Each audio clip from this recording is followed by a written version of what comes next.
Welcome, viewers, to Aspen Uprooted, episode 6. We are here today with Stephanie Nesselhuf of REMAX Realty. Stephanie, welcome.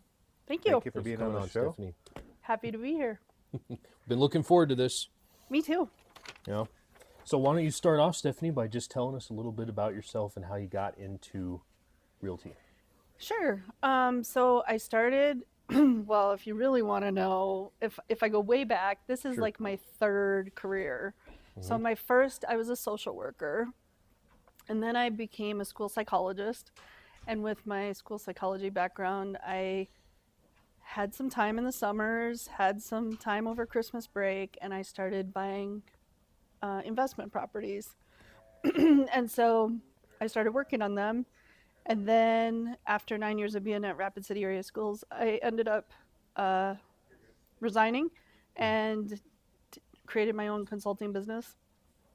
So I had a lot more time and more funds, actually. And so I started flipping houses. And that was about probably 8 or 9 years ago. And then from there, after COVID, I got really burnt out. It was affecting my health, my mental health, my physical health, my marriage, like everything. And I decided I love real estate so much and I want to help people, in real estate and build independent wealth, but I don't want my health to suffer for it because otherwise what's the point, right? Like if you can't take care of yourself and you're not going to be here, I didn't want to go have a heart attack or stroke out or something and then, Sure. the money's not worth it. So I decided to stay in real estate and start buying and selling at REMAX Advantage. Okay. And I've been there about 2 years. Okay. So it was a decision that you made partially because of the effect on your health. And do you feel like since you did that, you're doing much better than where you were before? Absolutely. Yeah. I mean, when I was flipping houses, I was working 7 days a week, 16-hour days. Oof. And it was literally killing me. Yeah. And so now most nights I'm home by 5 o'clock. I'm home on Sundays. I always try to take Sundays off. So I have at least 1 day a week off, which I never did before. Yep. And it's probably been the best thing Yeah. for me. So you definitely have that work-life balance now, Yeah. whereas before you didn't. Oh, which is so important for people. Sure. Yeah. So yeah, it's been incredibly life-changing for me. Good. And I just love real estate so much. I could talk about it for days. Well, we have days. This is our longest episode to date, viewers. We're going to be here for a while. No, Strap sorry, in. You don't have days. I have an appointment. Yep. Sorry. So you've been doing strictly real estate for a while, a couple years now. Well, Still flipping a little bit on the side. about 7 months ago, I decided to buy another flip, which I took about a 9-month break. And with that flip, I decided to hire it all out and not do it myself. And I've done 2 of those in the last 7 months. And I've decided since then, it's still too much work for me to do both. So, and too much stress. So I'm still just, once these are sold, I'm going to just strictly go back to stellar Sure. properties. Gotcha. And It's been too much. Yeah, it is a lot of work. I mean, when just talking about flipping for a little bit, what is all involved in the process, just to let our viewers know if they want to get into that type of line of work, what goes into it from start to finish? Well, that's a good question because you have to find the property, you have to budget for the property, get the financing for the property. You have to then do all the work for the property. So when you're talking about flipping, I mean, it depends on each project's different, right? So sometimes it's a very basic backsplash in the kitchen, painting and flooring, which is rare nowadays to find a remodel flip like that. Typically, the ones I end up getting myself into are total remodel projects. Like I take walls down, I remodel, I move bathrooms, I touch every inch of the inside of the house. And so, I do the demo. Well, I used to do the demo. So there's the demo process, which is exciting. There's a design process. You have to organize everything.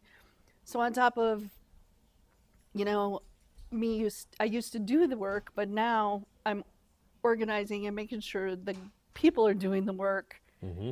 It's it's not as easy as it sounds. Mm-hmm. And so, and then also, ordering the materials, making sure they're all there for the people when they're ready to work, and then making sure it all comes together Mm-hmm. in the end. So, and then selling it, which is fine because that's what I do now. But Sure.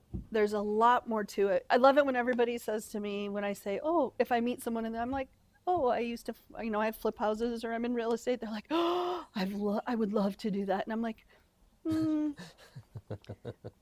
follow me for a few days. Like, it's not like HGTV. Right. You And I think know? that's what people watch, Yeah. you know, Property Brothers or something like that, and they think it's all sunshine and rainbows, Yes. and the house will be done in 2 weeks, and they're going to make 50 grand. Exactly. And that's not the reality at all. The reality is you're lucky around here if you make 15 or 20,000. You're lucky. And because things always go over budget, they take way more time. You have mortgage, you have insurance, you have taxes you're paying.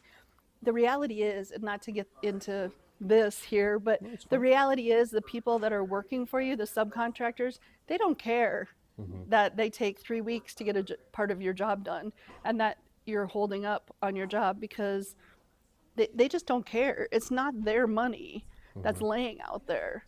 And they're all super busy too with And other they're jobs. all super busy. So it doesn't matter to them. Yeah. So it could take you an extra month or two to remodel a house that you weren't planning on because of somebody who just doesn't get there for 3 weeks, but you're waiting on them to get the next step done.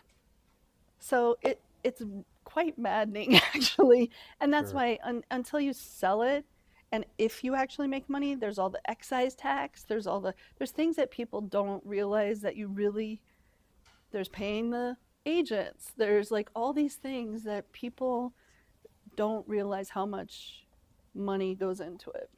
Definitely. So getting back to real estate, a lot of people think, oh, being a realtor is cake. You know, you show up to the house, unlock Right. the box, walk through, sunshine and rainbows. Right. How hard is it, first of all, to get your realtor's license? And then secondly, what all is involved in being a real estate agent? I was actually shocked because I know so much about real estate just from the remodeling aspect, and I've bought and sold a few on my own. I did use agents throughout the last 8 or 9 years, but I was shocked at how difficult the tests were, because I didn't think it would be that difficult. They ask a lot of questions, like title questions and appraisal questions, and it's like we have appraisers, we have title companies that answer all that, Sure. but they want you to know all of that. So it was really interesting at how difficult it was. It's a very expensive profession. People don't realize how expensive being an agent is. Like, we buy our own marketing, our own signs. I ordered 10 signs a few months ago, and it was $3,500 for 10 signs. Whoa. And it's things like that. Every year you have all these fees and dues, and you have to take classes, and which is good. Being at REMAX Advantage and Results are always the top 1 and 2 in Rapid City. I'm at an amazing brokerage. It's not inexpensive, but it's an amazing place to be, and therefore you pay for it, right? So, Yep. so there's those fees, and so I'm really happy with where I'm at. I have an amazing broker. It's Kelly Howie. He's there for us at any time when we need him. I texted him this morning at 7:30 and said, "Hey, I have a question about a contract for deed," and he said, "No problem. You can call me now, or I'll be in the office at 9." And I mean, within minutes, he's always there. So really, it's about surrounding yourself, no matter what profession you're in, right? Like, surrounding yourself with people that care about your success and wanting you to succeed. And so I think that's, I don't know if I answered your question. Yeah, no, I'm kind absolutely. of like going off, but that's really what's been helpful for me. Sure. Is just, my mom always said, "You are the company you keep." That's Good very advice. true. Yeah, and so I've always remembered that, and I think it is true that you are whoever you're around, and whoever you surround yourself with is very important. And you just need to keep that in mind, whether it's work, friendships, who you marry, who you know, whoever it is, like you just have to, you are the company you keep. So. Yeah. Well, and so there's, you know, me and my wife, we don't have a home yet. A lot of people out there who are in our boat where we're currently renting an apartment, want to get into a home. So what advice would you have for first-time home buyers? Any advice you could think of for that? Well, so my sister is the same right now. Drives me crazy because real estate has changed my life. And I will tell everybody that.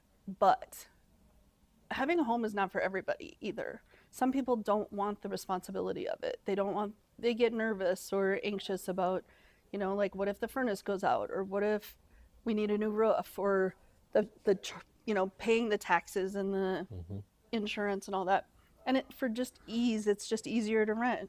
So I can appreciate that. I mean, but I do think that when it comes to the best way to build independent wealth, real estate has been proven time and time again to be that way. And especially around the Midwest region. You know, the coasts have their highs and lows, and it ebbs and flows a lot more with real estate. We're pretty steady here. You know, we're all constantly increasing the values of the home. So somebody, if you go buy a home, Dan, now, even at the price that they're at, in 5 years, you could have $50,000 in equity. Just throwing it out there for numbers, for easy, you know, to be easy. But it's like if you have $50,000 to put towards your next home, or instead of making me more money because I have rentals and I'm a landlord too. So that would be my advice, is if you really want to build independent wealth, you know, that's the way to do it. But again, it's not for everybody. And I've had to learn to acknowledge that and appreciate it and be okay with it, because I just want everybody to experience the success that I've had. Sure. And so it's hard for me sometimes. Yeah. Well, even us, if we think about it too long, about how many places we've rented, we've been married 8 years. And so if you think about all the money we put into just renting apartments and you've got nothing to show for it, Yes. you know, equity-wise or wealth-wise, that makes me sick when I think about Yeah. that. I know. So It's totally like a little understand. lump in your Yeah. throat, right? Like you're all that like, money's just, ugh. Yeah, I know. And that's what I try to get through to people, is if you can see this, or even in the last 10 years, if I look at on paper my assets and what I've built with my rentals, and someone else is paying it for me. Like that's a thing about, I love working with investors. I love working to, you know, help them start out. I love working with first-time homeowners. I love working with experienced buyers that are here. Like from this morning, I had a closing with someone that moved from Colorado, and they've had a house before, but they were moving to Rapid City. And it's like, I love helping them learn the area and the community, because I love Rapid City and I love the hills so much. That it's just such a great place to live. Yeah. And when we were kind of joking before we started filming, we were asking you, you know, what's the best side of town? And you gave a really great answer. You said it's wherever home is for people. So you really, that's not an answer you can give, because it differs for each person. Wherever they find that's where they need to be, then that's where they need to go. Yeah, and sometimes, you know, it's easy, because for me, I want to respect, for some people it's a $200,000 home, and for some people it's a $2 million home, right? I mean, everybody's so different, and I need to respect that. And I'm plumb happy and excited for my buyers this morning that had more on the least expensive side of the, you know, spectrum. And their house is going to be great for them, and it's so exciting. And when I have a bigger deal, it's exciting too. But it's just different. And yeah, so it's just wherever your family is, wherever your heart is where your home is. Yeah, it's your sanctuary, right? Home is where you make it. Yeah, that's right. Exactly. So you've been doing this for a while now, as we discussed. Does that feeling, once you've helped someone find their perfect home, does that feeling ever lessen, or does it still get you the same as it did when you first started? Does it still impact you the same way, where you're like, I just helped them find a home? You know, does that still stick with you the same way? Oh, I think it still sticks with me the same way. And I think, well, because my background is education, social work. Like I have that helping feeling, I like to help Yeah. people. And then I have that with the remodeling business and my consulting business, I have that entrepreneurial spirit too. So like I feel like it's a good combination between Sure. the two. For me, Yeah. it's worked out really well because there's a lot of psychology in real estate as well, Mm-hmm. right? I mean, buying a home, it's a very emotional thing. Selling a home, it's very emotional sometimes. Um, I felt it when I've sold my own personal homes, like that I thought I would live in forever, and I've sold a home. I mean, I've been in an agent's office crying, like, "Oh my gosh, am I sure I want to do this?" I mean, Yeah. it's very emotional, and so and it's the biggest investment of your life. Typically, your Yeah. home is your biggest investment. So you're also not messing, but you're dealing with people's finances. Like it's a big deal. Yeah. And I feel like a lot of agents don't take that seriously enough. Sure. It's important. Yeah. So, talking about our market a little bit, you mentioned that the Midwest is kind of always growing steadily, but right now rates are not at an all-time high, but pretty high, 6.5, 7% interest. What advice would you give individuals? Because we hear a lot of people that are saying, I'm going to wait for rates to come down before I sell my house and buy another house. Is that good advice, or do you think now is a good time to buy because if rates go down, there's going to be an influx of buyers coming in the market? What do you see happening? Yeah, and that's exactly what happens is right now is when you want to be purchasing because as the rates go down, there's going to be that many more buyers that are going to be in the pool, and you're going to be fighting for that many more spots, right? Because our supply and demand right now in Rapid City and in the hills is pretty low. So, for example, I actually, as an agent, I moved the end of September, and I found a home that I loved. It's on the creek. Like it's been my dream. And that is something that I did because I personally wanted to go, even though I gave up a 3.5% interest rate for a house that I loved as well. I found this other home and took a huge interest rate, increase. But I thought it'll always go down. Hopefully it's going to go down. I doubt we're ever going to see 2.5% again or 3% again. I mean, maybe, but that's pretty rare. Sure. But if we could get down to like 5, that would be huge. But that's going to be the problem then. Everybody's going to want to buy, and there's going to be a ton of buyers, and that's going to drive the prices up. And people are going to be doing things like buyers are not going to be doing inspections. Like we're going to kind of see like COVID again. And it's going to be really difficult to get deals done. Sure. Unless you're a listing agent, which thankfully I do both. I list and I buy. I represent buyers and sellers. So I'm thankful that I do both because being a buyer's agent could be a little dicey if things go down and get like that again, Sure. in my opinion. Because it's hard to get the contracts then. Yeah. So if you have someone who's thinking about selling their home in the near future, do you have any advice for how they can increase the value of their home before they sell it? That was a question you had, I remember. I actually, well, there's little things. What I like to do is I like to walk through the home. Anyone can call me and I'm happy to do like a market analysis. And so then we can see what the home is worth.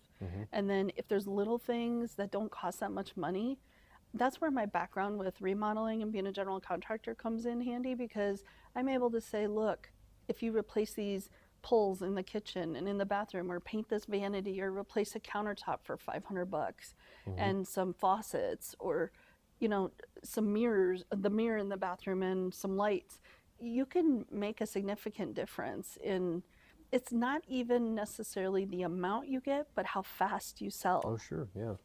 Because that's what people don't want to, a lot of people don't want to remodel and they don't have the vision. Unfortunately they don't have the vision. So it's hard for them. Even paint, I'm amazed at how many people they walk in and they're like, oh, I don't like that color. I'm like, it's just paint. Like it's just paint. You can, and I have access to flooring guys. I have access to drywall guys. I have access to electricians, plumbers, all Mm-hmm. those people that I've hooked up with my sellers to just say, hey, if I were you, I would do this, this, and this before you list it. And then they list with me, they get it all done. I hook them up with my subcontractors, and then we list it, and they're usually sold, Mm-hmm. you know, right away. Yeah. So, and some listings I have are beautiful and I don't have to do a thing. You know, I have some really great listings that, you know, we don't have to do anything with, but Sure. a lot of people just don't know. Mm-hmm. And if you don't know, or you don't know what's selling, Mm-hmm. that's why we're here. And to go back to Miles' question, like, what else besides just opening the door? I mean, it really comes down to a lot of negotiating. It comes down to, I mean, there's like the inspection period. There's, if the appraisal doesn't come back, there's a lot of phone calls and things that behind the scenes that people have no idea about. It's not like we just go and open a door and you know, look all starry-eyed at a house. There's so many things that are involved in a transaction to get it from that point to the closing table, like I did this morning. Mm-hmm. So many things. Yeah. People, I didn't even know how many things until I became an agent. For sure. Yeah. And it's funny, like you said, those little things that people don't think about that make a huge difference, like painting their little girl's room bright pink. But when you go sell it, that turns people off immediately. Exactly. So are you better off to paint that room white and add bright pink accent things that you can take off the wall when you're going to list it? Exactly. Things like that. And even taking So- things off the wall, I'm glad you mentioned that, because it's interesting, even taking personal pictures off the wall, taking, like, you know, a lot of people have crosses or religious things, like some, or deer heads or fish, or some people are really turned off by that. Some buyers, they want to be able to come in and imagine themselves living there, and Yes. they can't if there's all these distractions, you know, Mm-hmm. or like pictures of the current family that's there. They Yeah. don't want to see that because they want to imagine themselves living there. Mm-hmm. So I actually pay for a stager to come in to most of my listings, unless I walk in and it's amazing. Like, I pay to have the stager come in and give advice, Oh, like gotcha. what I would do, and they give a report. And so that's one of the things that I provide that doesn't cost my seller anything. Mm-hmm. And the CMA, the market analysis, doesn't cost anything either. So if somebody wants one, I'm more than happy to provide that. So definitely benefits to having an agent. Yeah, exactly. sure. I don't know what time it is, but You're fine. oh, I was going to say, you know, another thing is I just did an off-market deal a couple weeks ago where the seller is a friend of mine. He was telling me he wants to sell his house and he thought it would go for about $385. And I was thinking, you know, I think your house is worth more than that, but I'm not representing you, but I'm representing a buyer that I know that would love your house. So we negotiated it so that the seller ended up getting more money than $385, even after the commission costs, and the buyer still got a great deal. Mm-hmm. And it's like, so when you think you're selling it for sale by owner, and you think you know, a lot of times you can get more money using an agent, and people don't think that you can. So there's that to think about too. What are the benefits of having a professional photographer come in and photograph your house? So funny you mention that, because just last night I was looking at some pictures and I was mortified. I was actually kind of mortified. I was like, how do people think this is okay? And that, like, the TVs were on in the pictures, you know, like their Netflix, you know, band on the left, and Curtains closed. well, that, and like, and in the bathroom there was the picture of the actual, like, camera, the iPad set up, like you could see everything in there.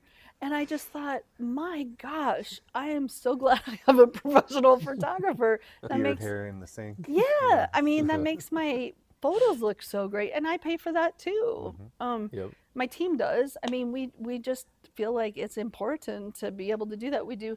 Sometimes we do aerials if it's a situation that we should. Sometimes we do twilight photos where at night, you know, if it's a house that really, you know, should be accentuated in the evening, and looks great, then we do twilight photos. I mean, there's all kinds of things that you can do for your marketing that make it look great. We do broker opens, we do open houses. So there really are a lot of things that you can do to sell a house. Sure. And make it look good. Yeah. I didn't know there was such a thing as a professional stager that you could have go in there and kind of be like, yep, we need to do this and to make that look better. Mm-hmm. Oh yeah. Yeah, I'll pay her to go in and give like a report, and then if we want her to go in and do the actual work or stage the house if it's empty, then that's extra. But but for sure, yeah, I always pay to have her come in and just give advice, because then also it's not coming from me. Sure. Yeah. You know, like I don't want to go in and be like, well, you really should get rid of this picture or this cross or this deer head or whatever it is. You know, then it comes from a third party, because my duty is to them as the seller, and I want to keep a good relationship. Yeah. Well, I think you're exactly right when you said that can ruin a person's perspective on the house. I want to say my parents toured one time where the guy had done a bunch of tours in Africa, safari tours, and did some big game hunting, and he had like stuffed heads of the different, and my mom's a huge animal person, right, and so when she saw that, it was like an instant no. Exactly. And it's not, I mean, I'm not judging the people. It's just you have to put yourself in the buyer's position. Yep. Right. And they have to be able to visualize it for them living there. Right. Yep. Yeah. So it just is what it is, right? Like when I sold my house last summer, I took down my personal pictures, you know, and I didn't like it. I didn't want to do it, but I knew it was what would be best for the sale of the house. So I did it. And you just have to do things like that. Even as an agent, I did it. So what do you see, how do you see technology playing a role in the future of real estate? I know, like, even with staging, they're starting to do digital staging and things like that. How do you see technology coming into real estate in the future? Yeah, they do it. There's a lot of photographers, professional photographers in this area that do digital staging if you're interested in it, to just give, because people can't visualize, right? So it's hard for them. If you don't want to pay a few $1,000s to have your home staged, you know, can have that at least as a picture and look at how it would look. There's that. There's a lot of, I know a lot of agents, not from this area necessarily, but from other areas, that will literally go for months at a time, and they'll do everything on like over Zoom. It's crazy to me. Like I don't understand it. Like I don't understand how you can do that, because it's such a foreign concept to me. But there's people that do Zoom. Like they'll do the walkthrough on Zoom, and you know, they'll do everything on Zoom, and we do everything 99% of the time. DigiSign, we sign everything, you know, with digital signatures. We can do all of that. So an AI. I mean, do we want to go there? Sure. No, I don't think we do. Like, I mean, Gonna write your listing descriptions for you. Yeah, you could do all of that. I mean, and people do. Sure. Crazy. Yeah, it is wild. So technology is changing a lot. I mean, social media, TikTok, Instagram, Facebook, everything. You know, you want to have an account on everything, because what they're saying is that the buyers that are, and sellers that are like 20 to 30, 35, TikTok is their new Google search. What? Like, that's crazy to me. I thought you just went and like watched funny videos on there. That's what I thought. You know, that's what I thought. But I'm also 50, so what do I know? Funny. Anyway. No, AI's for another conversation. I'm curious to know what you think about it, though. Yeah. Well, I think we're getting towards the end of our time. For our viewers, what is your ideal client? Who would you like to represent? Oh. Miles. Gosh, I Toughest don't one know. for Put you on the Yeah, spot. that's a tough question, because I honestly don't know that I have one. And every single transaction is different, because every property is different. Every client's different.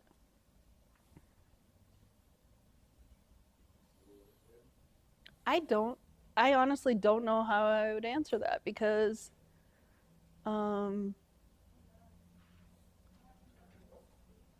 hmm, That's I, okay, yeah, honestly. I honestly don't know Mm-hmm. if I could answer like my ideal client because I've worked with commercial Mm-hmm. and sold a friend of mine a bar and restaurant. I've worked with investors for rentals and first time homeowners, and I mean, Mm-hmm.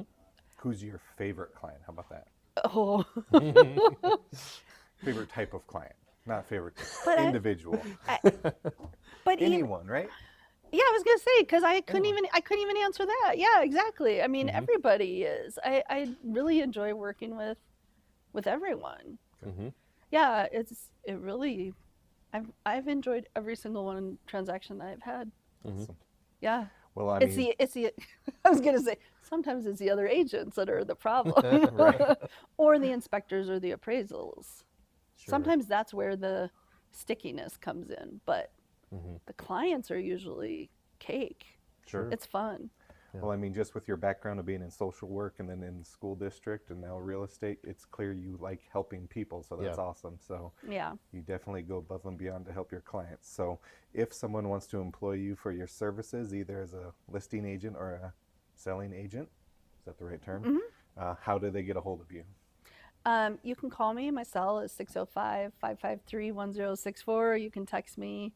I think is my email. Nope, my email is not up there. But my email is REMAX605@gmail. And for Aspen Uprooted viewers, we have a new email address. If you'd like to get a hold of us, it's uprooted@aspenfcu.com. Follow us on YouTube, Spotify, or Amazon Music. And will do it for us. Tune in next time when we dig up another story from the Grove. Thank you so much, Steph. Yeah, Yeah, thanks, thank you. guys. Aspen uprooted, we're taking it deep.